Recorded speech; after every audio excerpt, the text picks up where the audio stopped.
Assalamualaikum warahmatullahi wabarakatuh. Perkenalkan, saya Arya Pratama sebagai moderator, dan kelompok saya yaitu ada Fandi Primayuda, Ganandi Ferdian Dwi Saputra, Valdi Rinaldi Nur Sukma,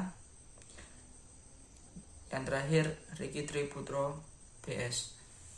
Nah, kali ini kita akan membahas tentang globalisasi. Selain ditandai dengan berakhirnya perang dingin, globalisasi di abad ke-20 ini juga ditandai dengan kemajuan yang besar, baik di bidang teknologi komunikasi, elektronik, dan teknologi komputer atau informasi. Televisi yang merupakan dulunya barang mewah sekarang sudah banyak dijumpai, bahkan jaringan di luar negeri pun dapat dijangkau dengan mudah. Ada dua hal yang sekaligus dihadirkan kemajuan teknologi. Yang pertama yaitu globalisasi informasi, baik di bidang politik, ekonomi, sosial maupun budaya, yang diakibatkan oleh luasnya dan cepatnya jaringan komunikasi yang bekerja. Yang kedua yaitu menonjolnya peranan satuan-satuan kecil dalam masyarakat, suku, golongan, kelompok, bahkan individu, yang diakibatkan oleh semakin mudahnya individu memperoleh informasi yang lengkap dibutuhkan untuk mengambil keputusan lagi di diri sendiri, kelompok, ataupun golongan. Akan tetapi hal itu juga meminta kewaspadaan karena dapat menjerumuskan ke arah pengagungan individu, pendewaan kelompok, sukuisme, merosotnya toleransi beragama, nasionalisme sempit, dan sikap-sikap eksklusif lainnya. Dengan menggunakan jaringan global tersebut, bukanlah pihak yang ingin mewujudkan rasa kemanusiaan dan kesetiakawanan global, melainkan mencari keuntungan di pasar global dan mengambil keuntungan dimanapun mereka berada. Demikian terbuka kemungkinan terjadi kesenjangan sosial di antara bangsa-bangsa industri maju yang makin kaya dan bangsa-bangsa terbelakang yang makin miskin. Tony B., sejarah kondang pertengahan abad 20, pernah menyatakan para ahli sejarah di masa mendatang akan berkata bahwa kejadian yang besar di abad ke-20 adalah pengaruh kuat peradaban Barat terhadap semua masyarakat di dunia. Mereka juga akan berkata bahwa pengaruh tersebut akan kuat dan bisa menjungkir balikan korbannya. Selanjutnya, modernisasi. Dampak yang terjadi industrialisasi menghasilkan kemajuan ilmu teknologi yang pada akhirnya memproduksi alat-alat yang canggih yang mampu mewujudkan era komunikasi dan era informasi, atau yang lebih dikenal dengan era internet, yang mampu bekerja tanpa mengenal batas-batas waktu dan wilayah, dan era semacam inilah yang disebut era globalisasi. Istilah globalisasi sering diartikan yang berbeda antara yang satu dengan yang lain, sehingga di sini perlu gagasan dahulu. Globalisasi pada prinsipnya mengacu pada perkembangan yang cepat di dalam teknologi komunikasi, transformasi informasi yang bisa membawa ke bagian-bagian dunia yang jauh dapat dijangkau dengan mudah. Kini dunia ini seolah-olah tanpa memiliki lagi batas-batasan wilayah yang jelas. Era globalisasi merupakan era teknologi informasi dan komunikasi yang tidak ada lagi batas ruang dan waktu antar satu bangsa dengan bangsa yang lainnya, atau bangsa negara dengan bangsa lainnya.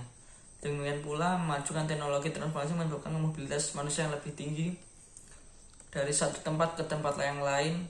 Manusia akan secara individu, secara berkelompok, sebagai bangsa, dan era globalisasi ini akan sangat mudah untuk saling mengenal dan bertemu dalam waktu yang relatif singkat. Akibat lanjutan era kolonial berciciran ekonomi pasar bebas, dan ditandai juga dengan keterbukaan informasi. Globalisasi dimunculkan oleh negara-negara maju karena mereka merasa telah lebih maju dalam menguasai teknologi, telah merasa memperoleh kemajuan yang sangat pesat, terutama di bidang informasi, komunikasi, dan transportasi. Dampak teknologi informasi dan komunikasi antara lain yaitu peristiwa penting yang terjadi dimanapun akan segera tersebar secara mengglobal seluruh penjuru dunia yang sangat cepat. Dampak informasi mengglobal tersebut akan sangat berpengaruh terhadap berbagai macam aspek kehidupan, dari budaya, kultur dari negara-negara maju akan cepat dapat membaca oleh masyarakat yang luas tanpa batas. Inilah yang terjadi, kita rasakan bersama. Globalisasi di bidang ekonomi akan menyebabkan terjadinya mobilitas yang sangat tinggi barang, jasa, dan juga investasi. Barang-barang di negara maju termasuk tenaga kerja yang berkualitas akan masuk ke negara-negara lain. Faktor kunci yang sangat menentukan yaitu persaingan ini adalah teknologi dan informasi. Siapa yang menguasai teknologi dan informasi, merekalah yang akan memenangkan persaingan.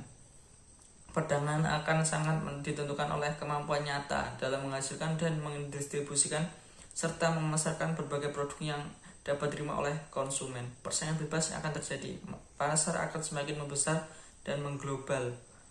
Produsen akan berusaha untuk produknya kompetitif karena konsumen dan distribusi menjadi berskala global juga. Untuk era ini yang jelas memerlukan tenaga kerja yang berkualitas dan profesional serta memiliki dedikasi perilaku norm moral yang baik. Disinilah peran penting lembaga pendidikan untuk menyiapkan sumber daya manusia yang dapat diandalkan. Pengaruh terhadap kehidupan berbangsa dan bernegara. Globalisasi. Pengertian globalisasi. Globalisasi didefinisikan semua proses merujuk kepada penyatuan seluruh warga dunia menjadi suatu kelompok masyarakat global. Merupakan suatu yang sangat ideal apabila persatuan warga dunia menjadi suatu kelompok masyarakat global tercapai. Namun globalisasi ini pada kenyataannya merupakan penyatuan yang bersifat semu karena nilai-nilai sosial ekonomi budaya didominasi oleh nilai-nilai yang sebenarnya asing bagi mayoritas warga dunia. Persoalan lain yang cukup mendasar, apakah globalisasi mungkin jika secara fisiologi mayoritas warga dunia terkucil dan bergerak internasional terlibat? Mereka ya adalah batasan mereka objek dan bukan sebagai peran lagi. Dengan didukung teknologi komunikasi yang begitu canggih, dampak globalisasi tentu akan sangat kompleks. Manusia begitu mudah berhubungan dengan manusia-manusia lain dimanapun di dunia ini. Berbagai barang atau informasi yang berbagai tingkatan kualitas tersedia untuk dikonsumsi. Akibat akan mengubah pola pikir, sikap, tingkah laku manusia. Hal ini kemungkinan dapat mengakibatkan perubahan aspek kehidupan yang lain berhubung kekeluargaan, masyarakat, bangsa atau secara umum dipengaruhi pada sistem budaya bangsa. Disinilah kembali muncul persoalan bagi lembaga pendidikan maupun membina wawasan budaya sehingga bangsa Indonesia dapat berkembang mengikuti tuntunan